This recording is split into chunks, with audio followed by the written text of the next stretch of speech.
Yes, we are at war. And it's more than just a war, it's a civil war. That's been going on for some time now here within the United States of America. We are at war. It's a war between not races necessarily, but ideas. White supremacy, for example, and capitalism trying to stay relevant and trying to fool people and gaslight us into believing that that's the way to go. This civil war we're engaged in, it's not new. Like I said, this is something that's been going on, and we could trace this back as far as to 1492 with the coming of, Christopher Columbus and Nando Cortez in Mexico and places like that, the Pilgrims. But this war, I would say it's a modern war for a lot of young people who don't know the history that I just referred to. So yeah, we are at war. It's a civil war, and the war, I want everybody to understand this. It's not about race. It's not about race. Donald Trump is a fool, a racist fool, an idiot, if you know want to call him that, a clown. But the truth is, he's just the byproduct. I've always said that, and I want people to understand what that means. He's just a result of the ignorance, of the foolishness, and of the outright and intentional division of the people, so that way we could be at each other's necks, arguing over economics, arguing over race. The truth is, people voted him for various reasons, but the truth is, we are at war. We're at war amongst ourselves. It's a civil war, like I said, amongst the people. ICE has now become the official force for the current administration. But then, you got to go back to George W. Bush, who created ICE after 9/11, supposedly to go after terrorists, right? And a lot of our Muslim and Islamic brothers and sisters were wrongfully targeted, wrongfully infiltrated, and destroyed from within. That was with George W. Bush after 9/11. And then you got Barack Obama. He really, used ICE, and not only did he allow George W. Bush to walk free when he probably should have, prosecuted George W. Bush for the war crimes, he let him walk free.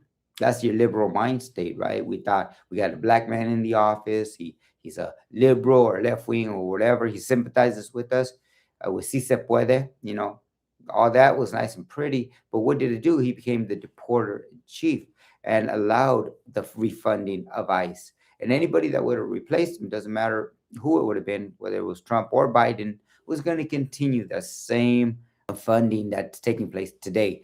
So this is not new, but it's relevant to recent times, because a lot of our young people today, Gen Z, for example, a lot of them weren't even born when 9/11 occurred, when ICE was taking off, when Barack Obama was president.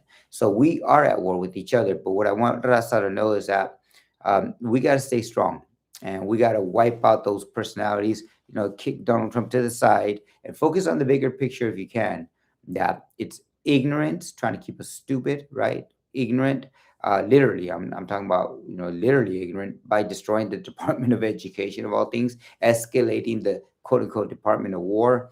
That is not new. That used to happen back in the early years of this country, and even before that, where they had actually had a Department of War. That's what it used to be called under George Washington.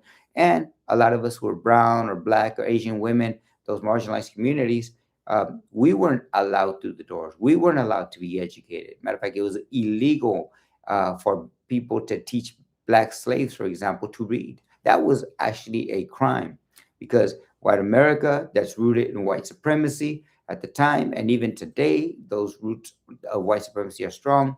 They meant to keep us stupid, ignorant, and not knowing what's really was going on out there. So, for example, a lot of people have tried to come back at what I'm doing and say, go back to where you came from, get alive, blah, blah, blah. Little do they know, this is where I came from. Yeah, what we call Aslan, California, Texas, Arizona, New Mexico, this whole Southwest, 7 states really that were stolen along with other territories. We've always been here. Our people have always been here. When I say I'm talking about Raza Mexicana, Chicana, indigenous people from South America, we've been migrating up and down this land for thousands of years. So when people say go back to where we came from, this is where I came from. This is where we came from, a lot of us. If anybody had to do some explaining, it'd be, the Europeans, the European immigrants who came here, who invaded here, who brought the diseases here, who divided and conquered us here, who enslaved us here, and who to this day has the nerve, some of these races, white Europeans to tell us to go back where we came from. Yeah, this is where we came from. And if we want to talk about land back and deporting people, man, you're lucky we have a heart because we know what land back means, and it really should be going back to the native people even before Mexico. That's another story. I want people to understand the bigger story here is that yes, we are at war, and now the question is, what side are you going to be on? And during this war. For a lot of you guys who are barely waking up, or some of you guys who lost hope after Obama and Biden or whatever, and you voted for Trump, where are we going to go from here? And again, the bigger picture, the bigger ideas here is not to focus on race, although race is a byproduct of capitalism, is to focus on the economic and political system that divides us, obviously. Why do you think Trump became popular and people wanted to vote for him? Because they saw failure with the Democratic Party, especially under the Clintons and Obama, yes, and Biden too. But they saw failure, and many people were hoping that they'd be different, so they voted for the other guy. A clown, straight up a clown from television, because they were either desperate. They want to see things get better. A lot of them were uneducated and uninformed, so they thought things would get better. Other people voted for him because he's a racist, and they knew he was a racist. And those people are racist, so I'm not even gonna, argue that they're just straight up racist. But there was a whole group of people. Then there was others who were just wanted the money.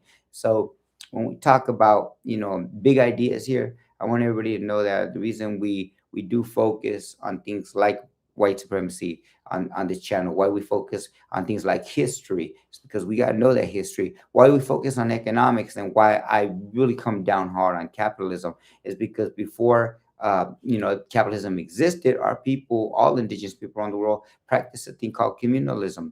And communalism involves many theories today, including what we call socialism, and yes, even communism, because we were communists before Karl Marx wrote a book on it. We practice sharing, we practice not exploiting our people, we practice taking care of our elderly and all the kids. Those are things that some people will say, well, if you don't pull yourself up by the bootstrap, if you don't go to work, if you don't make that money, then you're going to fall behind. And that's a individualistic mindset where one thinks only of themselves. That's pretty selfish, actually. And I learned that a long time ago from my Chinese friends, who pointed out how collectivity and working collectively actually and strengthens us. If all you do is think about yourself, then yeah, sure, you're selfish. You're a selfish person.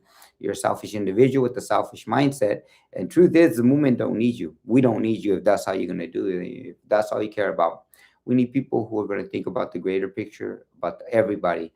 And why do you think that us brown berets out there aren't trying to, deport white people, aren't going after white people? We got more than enough reason us in the Chicano movement, whether it be brown berets, whether it be, our allies, even the UFW people who work in the fields. We'd be coming at you too, but we're not that type of person, or we're not that type of community. We do have respect for people, and we know that it's much bigger than just race. And I go back to the topic of economics, why I talk so much about that in this channel, why I bring up world issues like what happened in Venezuela, what's going on in Africa, and yes, what's going on in Greenland too, because those are indigenous people that were there long before the Pilgrims, long before the Vikings, long before anybody else tried to claim them as their own.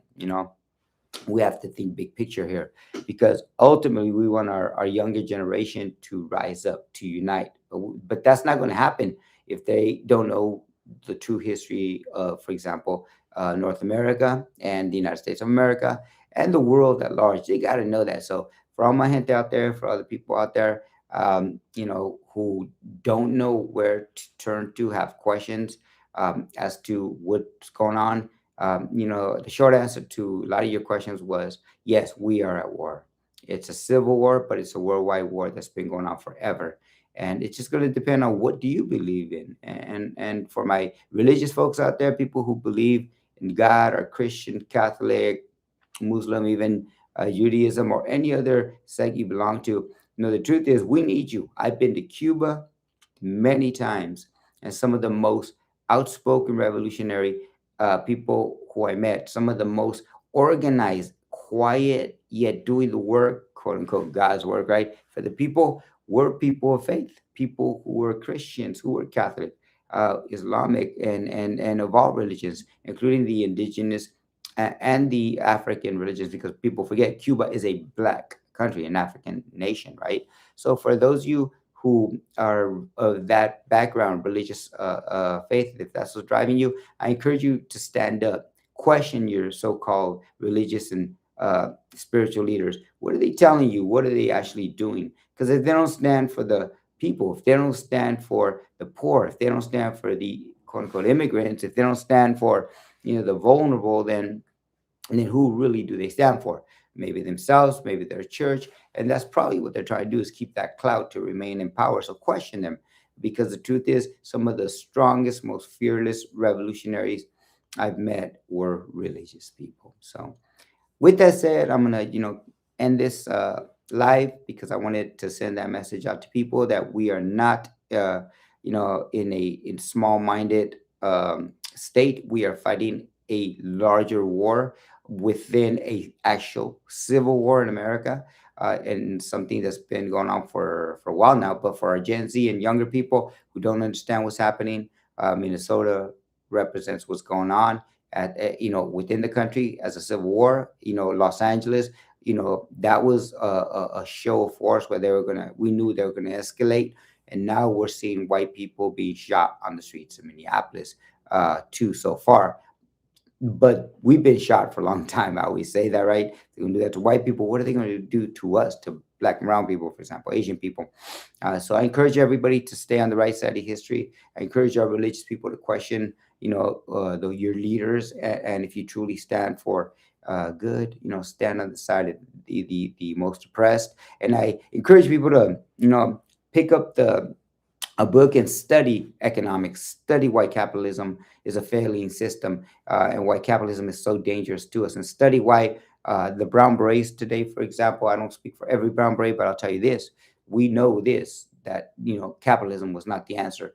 And we were hostile, to quote my sister Lala. We were hostile, a lot of us in the Chicano movement during the '60s, to people of socialist backgrounds or international or even communist backgrounds. We won't do that no more because we know where we come from. And long before Karl Marx, we were the socialist governments, running traditional economies. So pick up a book, study your history, know what's really out there. And if you choose to stay ignorant, I can't do nothing for you. We got to keep moving. We can't wait for you. There's people to be, to be attended to. There's people to be served. There's organizing to be done, and we are going to stand for the people. So with that, I just want to say que viva la raza, all power to the people, everybody, and